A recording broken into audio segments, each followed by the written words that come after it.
The boarding gate, Atlanta International Airport, buzzed with the Monday morning rush. Announcements echoed through the wide halls, suitcase wheels rattled across polished stone floors, and tired travelers clutched coffee cups as they hurried toward departure gates. In the middle of the crowd, one family moved with quiet dignity. Marcus Carter, tall and steady in a tailored charcoal suit, his wife Vanessa in a soft ivory blazer, and their little boy Elijah skipping between them, holding a toy airplane that glowed blue in his hand. They weren't loud or flashy, no bodyguards, no designer sunglasses, no piles of luggage, yet something about them turned heads. Marcus carried himself with the calm assurance of a man who had faced many boardrooms and never flinched. Vanessa's presence was gentle but firm, her eyes scanning the way ahead, making sure Elijah didn't bump into the rushing tide of people. A few passengers whispered, thinking they had seen Marcus before, perhaps in the business news, perhaps in an interview, but they couldn't quite place him. When they reached the first-class gate, Marcus gave a polite nod to the attendant scanning tickets. No drama, no hesitation. Their boarding passes beeped green, and they walked down the jet bridge. Elijah giggled as he pressed his face against the round window, whispering, "We're really flying today, Mommy." Vanessa smiled and smoothed his hair. Inside the aircraft, Veronica Summers stood tall in her uniform. She had worked as a flight attendant for nearly 2 decades and carried herself like a guardian of order. But when her gaze fell on the Carters, her expression tightened. Her mind drew quick conclusions she didn't even admit aloud. A black man in a sharp suit, a woman with natural grace, a little boy full of laughter, yet something inside her said they didn't look like first-class passengers. She greeted the white travelers before them with smiles, warm towels, and a practiced tone of welcome. But when Marcus and his family reached seats 2A, 2B, and 2C, she paused.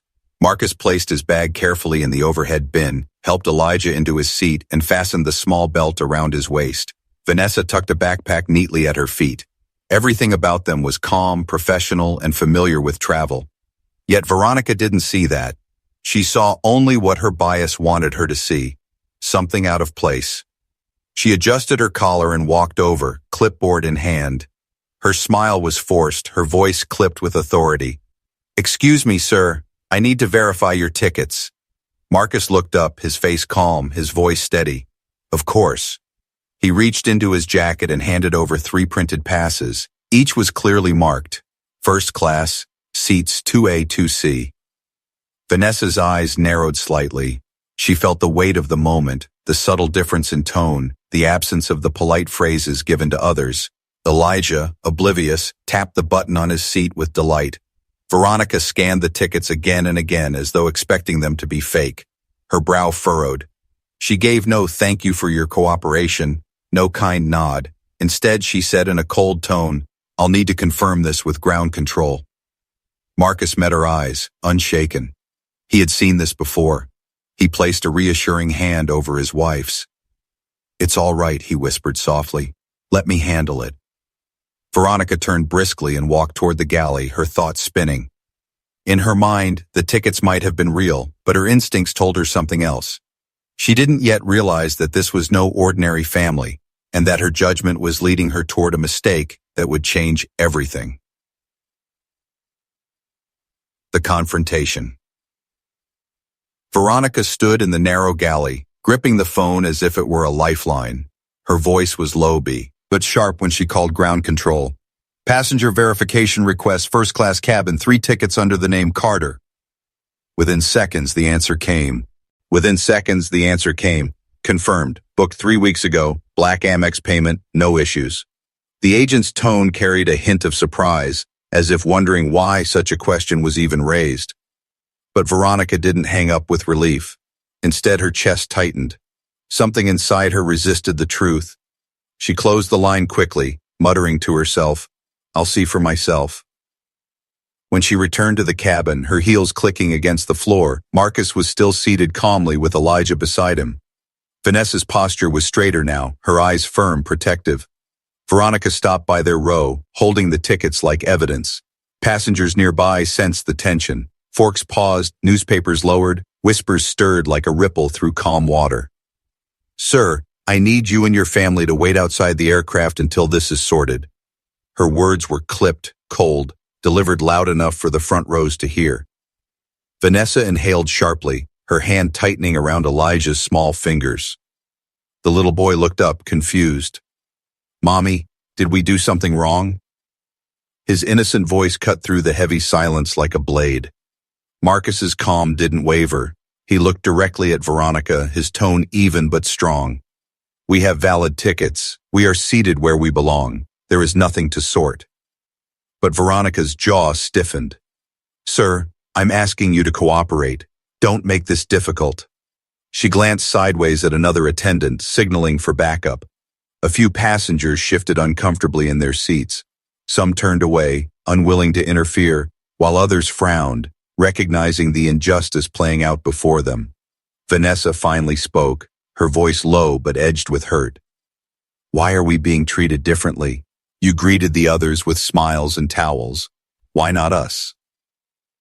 For a flicker of a moment, Veronica's face tightened as if caught, but she quickly masked it with a authority. "Ma'am, this is procedure." Marcus leaned forward slightly, his calm presence commanding the air. "Procedure does not humiliate families. Procedure does not single people out." His words were steady, carrying a weight that made even the nearby passengers freeze. Elijah tugged at his father's sleeve, whispering, "Daddy, can we stay here? I like this seat." The innocence in his tone only deepened the sting of the moment. Vanessa brushed his hair softly, fighting the ache rising in her chest. Yet Veronica doubled down. "I'll have to ask you again. Please gather your belongings and step outside." The silence in the cabin became unbearable. A businessman in row 3 finally muttered under his breath, "This isn't right." But he didn't rise. No one did. Everyone watched, waiting, their eyes shifting between Marcus's calm strength and Veronica's rigid insistence. Marcus stood slowly, his expression controlled but cold now. He adjusted his jacket, glanced at his wife, then looked directly at Veronica. "We will not be disrespected. If you want us off this plane, you'll have to call security yourself." Veronica's face hardened. She turned on her heel, her pride pushing her deeper into the path of no return.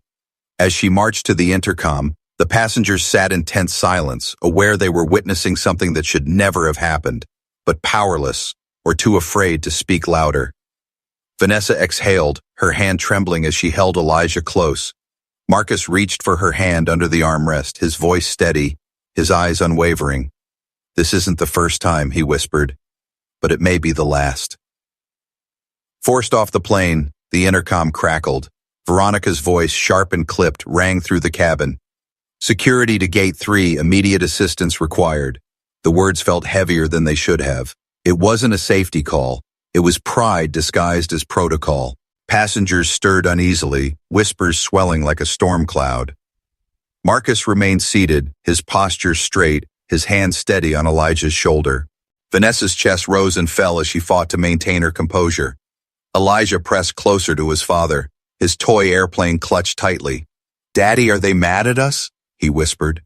Marcus stroked his son's hair softly. "No, son. We did nothing wrong." 2 uniformed airport security officers boarded quickly, their boots thudding against the aisle floor. One glanced at Veronica, who pointed firmly toward the Carter's row. "These passengers need to be removed until their status is verified," she announced, her voice carrying more authority than truth. The officers hesitated, their eyes shifting from Marcus's calm, dignified face to the fearful but composed Vanessa and the wide-eyed little boy. Everything about the family radiated respect and legitimacy, yet procedure pushed them forward. "Sir, please gather your things and come with us." A gasp rippled through first class. A woman in pearls pressed her lips together, looking away.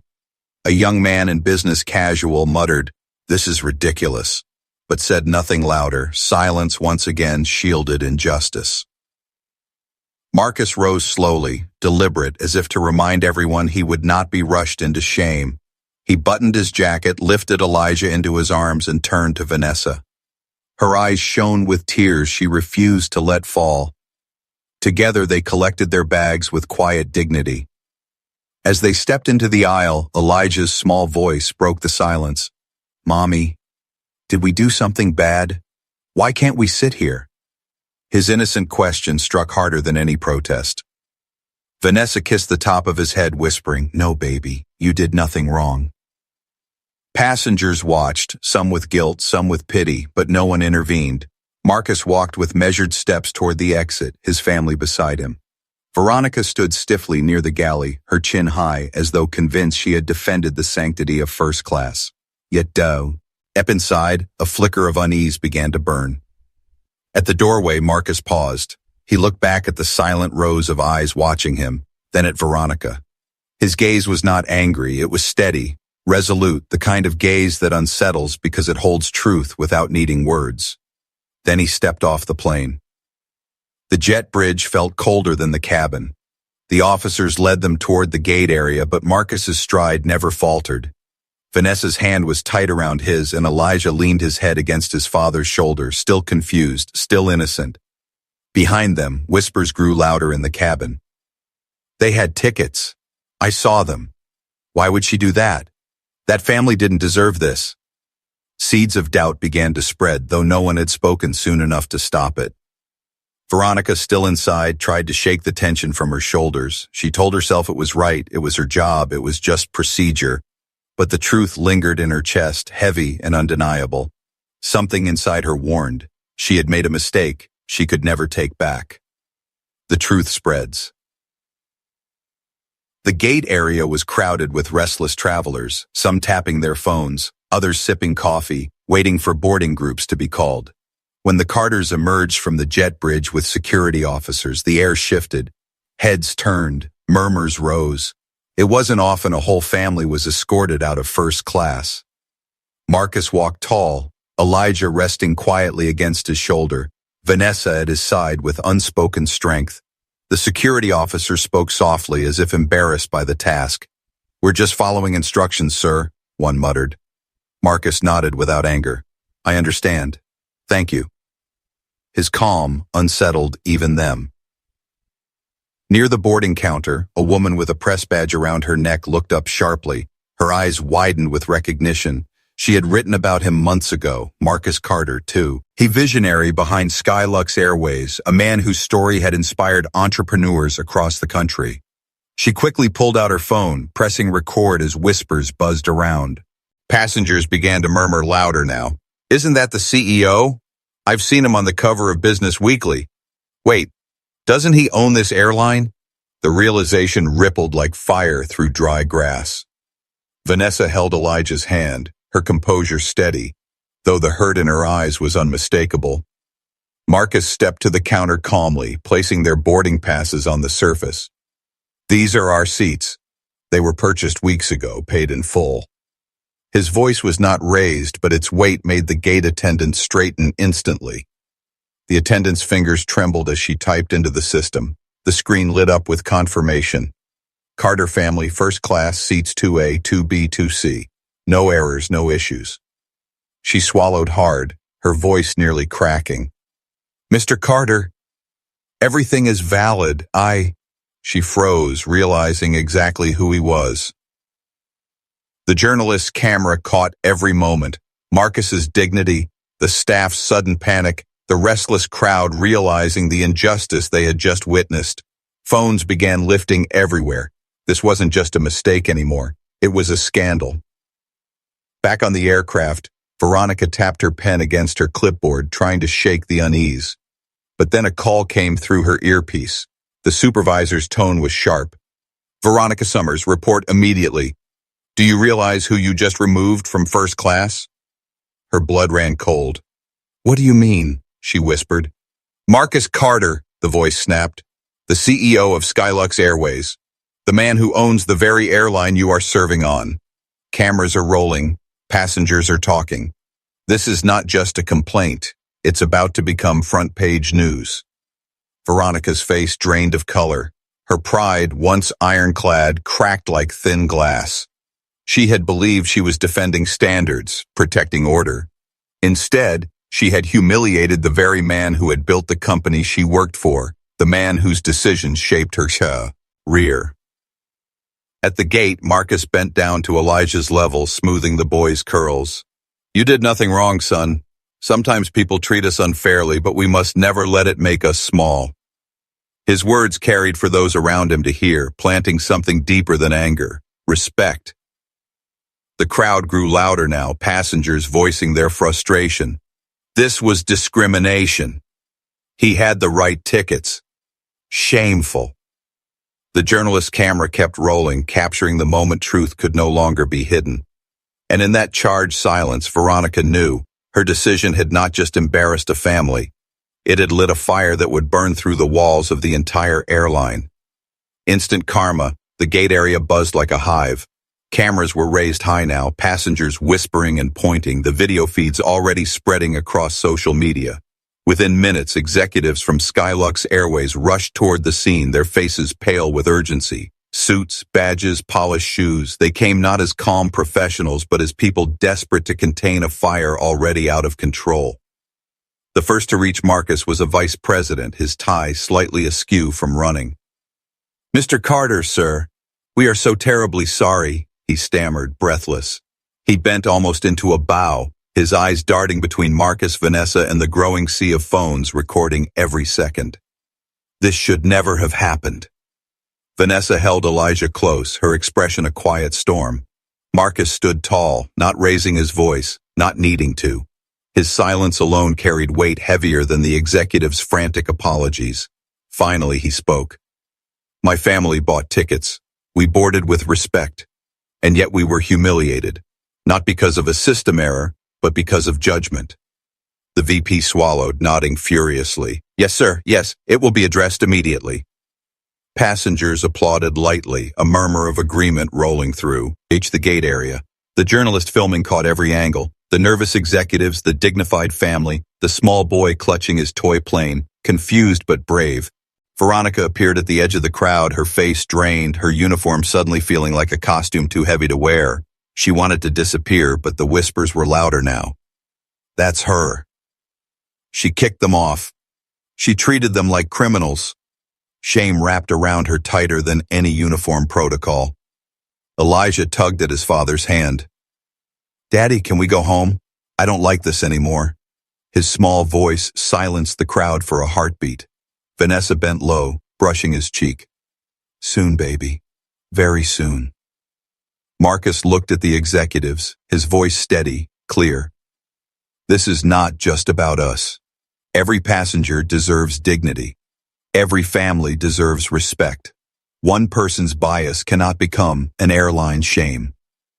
The VP nodded again, but the words were not enough to mend the damage. The weight of truth was too strong. Passengers began to clap louder, some even standing. They weren't clapping for the executives. They were clapping for Marcus's calm courage, for the justice being spoken out loud. Veronica's knees trembled as she tried to step forward. "Mr. Carter, she began, but the words died on her lips. He looked at her, not with anger, but with a quiet power that needed no explanation. She lowered her eyes, her apology swallowed by the noise of the crowd. Executives whispered frantically to each other, already drafting statements in their heads, but Marcus wasn't finished. He knelt to Elijah's level once more. "Remember this, son. True strength is not in shouting, but in standing tall when others try to push you down. Respect is not given. It is lived." The applause thundered now, echoing through the gate area. Strangers wiped at their eyes, not because they knew Marcus personally, but because they felt the truth of his words in their own lives. And though Veronica stood frozen at the edge, pale and trembling, she understood in that moment her career, her reputation, and perhaps the very way she saw the world had been shattered by her own pride. Justice served. The applause slowly faded, replaced by a tense hush as all eyes turned back to Marcus. He didn't bask in the clapping. He simply stood, tall and composed, his arm around Vanessa, his hand resting on Elijah's shoulder. The executives shifted nervously in front of him, desperate for direction, desperate to undo what could not be erased. "Mr. Carter," the vice president began again, his voice faltering, "please allow us to reseat your family immediately. First class will be cleared for you, and this incident will be—" Marcus raised his hand gently, and the man stopped mid-sentence. His tone remained calm, but it carried authority that left no room for argument. This is not about moving us back to first class. This is about change. He turned, his gaze sweeping over the crowd of passengers still watching. How many times has this happened to families who had no voice? How many were told it was just procedure when in truth it was prejudice? My family is fortunate. We can speak. We can be heard. But what about those who cannot? The gate fell silent. Even the distant announcements seemed to dim beneath his words. Elijah looked up at his father, wide-eyed, not fully understanding but feeling the weight of his father's strength. Vanessa, holding her son's hand, finally allowed a single tear to fall. It wasn't from weakness. It was from pride. Marcus faced the executives once more. This airline will not be remembered for comfort or convenience if it cannot guarantee respect. From this day forward, I want mandatory training for every member of this company. Not a suggestion, a requirement. Bias, no matter how subtle, cannot be tolerated. The VP nodded quickly, scribbling on his tablet as though carving the promise into stone. Yes, sir, immediately. Passengers erupted in applause again, louder, stronger. Some even cheered. They weren't clapping for a CEO, they were clapping for justice that for once felt immediate. Veronica, still at the edge of the crowd, felt her chest tighten. The uniform that had once been her pride now felt like a chain. She wanted to speak, to apologize, but every word tasted hollow before it left her lips. She lowered her head, the sound of applause striking harder than any reprimand could. The executives guided Marcus and his family back toward the jet bridge. This time no one questioned them. No one doubted them. Passengers stepped aside, some offering nods of respect, others whispering words of encouragement. Elijah clutched his toy plane tighter, whispering, "Daddy, we're going to fly now, right?" Marcus smiled softly. "Yes, son. But today we fly on our own terms." Back in the cabin, first class was silent as they re-entered. Even those who had once averted their eyes now straightened in their seats, offering subtle nods of acknowledgement. Vanessa sat with grace, Elijah curled into her side, and Marcus adjusted his jacket before finally taking his seat. The captain's voice broke the silence. "Ladies and gentlemen, on behalf of Skylux Airways, I want to personally apologize for the events you witnessed. Let this flight remind us all of a simple truth. Every passenger deserves dignity." The cabin filled with quiet murmurs of agreement. Some passengers glanced at Marcus, realizing they had just witnessed more than a mistake. They had witnessed a turning point. Marcus leaned back, his eyes closing briefly. Not from exhaustion, but from resolve. Change would come. Not just for him, not just for Vanessa and Elijah, but for every voice silenced by prejudice, every passenger judged unfairly. As the plane lifted into the sky, Elijah giggled softly, pressing the glowing toy plane against the window. Vanessa kissed his hair, and Marcus reached across to hold her hand. And for everyone watching, both in the cabin and across the screens where the story would, it soon spread, the lesson was clear. Never judge by appearances, and never forget that respect is the first class every human being deserves.